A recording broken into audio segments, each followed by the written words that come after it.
All right, two ways to bench press. One is the standard foot drive method, which everybody wants to use in the gym because it's associated with powerlifting, competitive lifting, Olympic lifting. And foot drive, which I'm going to show you right now, is when you lay down on the bench and you actually have your feet all the way to the floor and you use them to push your body a little bit when you've got the weights in your hand, right? You actually will dig in and push off the floor. That is used for competition reasons and for you to get your personal best. But when we're training in the gym, I know a lot of power lifters that deliberately train for their strength without learning those momentum cheats by not using foot drive, and they call it flat backing. And I like flat backing because it's more associated with the posture specific training that I do. Flat backing is this. Instead of being way arched in my back because my feet are trying to reach the floor, I just put my feet up on something higher and something wide if you're using a free bar, because you don't want to do this, although this will flat back you. This is just not enough stability when you've got some weight on a free bar. So we're looking for a tripod width on our feet so we've got some stability. But the feet are raised so that my back is flat. My lumbar is flat to the bench. Look, if I get up like this, I can drive my arm underneath my lumbar. If my feet are up, you cannot get under there. That flat backing also makes you contract your core the way that I prefer. Okay, when the guys use leg drive, they're making the tripod from their head and their scapula bones behind their shoulders. This is the triangle they're making for the bench to come up off of. And this is not a very strong core contraction, and they're kind of letting it go lazy a wee bit down there, other than the simple push through the spine from the foot drive method. When you put your feet up high, this now becomes a very, very stable core contraction. And when I take it from this open core to this closed core, look at what it does to my head. My head comes up off the deck. That's just what happens, right? Our rectus abdominis flexes our spine a wee bit. That makes me have to use my neck muscles.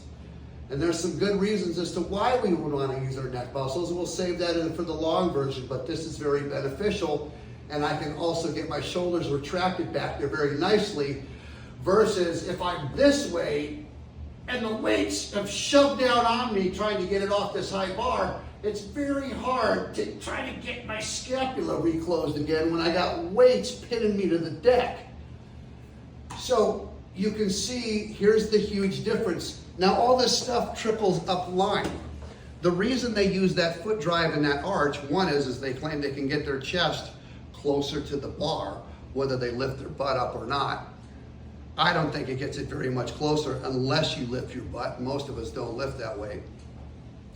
It's very difficult to get this weight off this bar up here. Well, not to get it off, but to actually return it back there, right? You cannot finish your set to complete failure when you got to leave a little fuel in the tank to get this thing back up high. If you weren't using these things and instead having the bar rest here, you can always just work out to failure and know that you're not going to get crushed, because this is where you would park it. And so we'll demonstrate that too. The other difference with foot drive off the floor, it causes you to throw your body that way. And you can also get this bar to go that way with the J arch and then up. And I'm going to show you what that means. I wish I had a lighter bar here, because I can't sit here and play around forever with this weight, because I'm 60 and I'm getting old. But I'm going to show you. So if my feet are down low, and I'm going to grab this bar off of a high spot, do this the traditional way, and try to get my scapula closed. Once I've got this weight down here, all right, you won't be rested on this, but I'm just doing that right now while I'm talking, and you get ready to come back up, the bar's down here. When you lift the bar all the way up, it's not going to be down here. All the way up is going to be straight over my shoulder socket, which is, 6 inches away from this bar. So you would make a J arch to get there. And here is how that J arch happens. The weight's here. It needs to come to me and then come up, right? And the whole reason in that foot drive they do that is because when a weight's in motion, it has a tendency to stay in motion. And once you get a little bit of acceleration, it's easier to get the weight up, which is kind of a cheat, which helps you lift more weight. Not necessarily beneficial for trying to train the chest strength. It's a little technique on top of it to get it up there. So here's that J arch again. The weight came down here, the weight's gonna come closer to me and then up. That makes the letter J, right? It's swooping and making a J, right? Versus if you put your feet up and we flat back and we don't foot drive, the bar is just gonna work more in a diagonal because it has to still come from this area, but I'm not gonna swoop the bar to my head and then go up. I'm just gonna push the bar up. Watch the difference. Here I'm flat backing and my head's up. Look, the bar just goes down, the bar just goes up and down. Now here's a J. Whoop. See that? And then it comes back down and leans and pushes up. Versus flat back, up, down, versus whoop and up. Is that noticeable on there? Good.